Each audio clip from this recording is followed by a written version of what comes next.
In the quiet of February 2015, an event unfolded that sent shockwaves across the globe.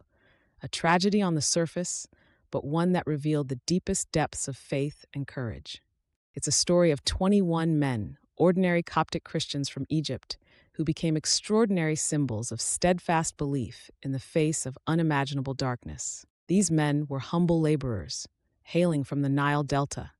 They left their homes not in search of adventure, but for work, simple, honest work to provide for their families. Libya offered them that hope, but within the turmoil of that land lay a threat they could never have foreseen. The group was captured by a terrorist organization fueled by hatred, an organization intent on making an example of them.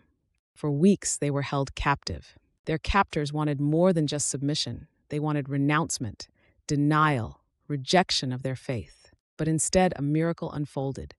These 21 men stood as one, united not just by their origins, but by the strength of their belief. Despite the horrors they faced, they prayed together, sang hymns, and reminded one another of the eternal promise that lay beyond their suffering.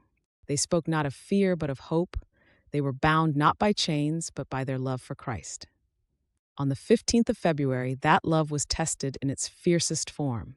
They were led one by one to a lonely beach on the edge of the Mediterranean Sea. Waves lapped coldly at the shore as they stood face to face with their captors, masked figures of violence and intimidation. The demand was simple: deny Christ or die. And yet their answer was even simpler: Ya Rabbi Yesu, my Lord Jesus. Over and over again, those words rang out into the cold wind. Not one of the 21 men turned away.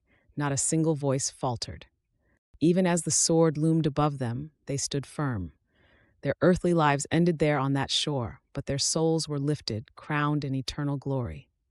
For those left behind, their families, their friends, the sorrow was immense.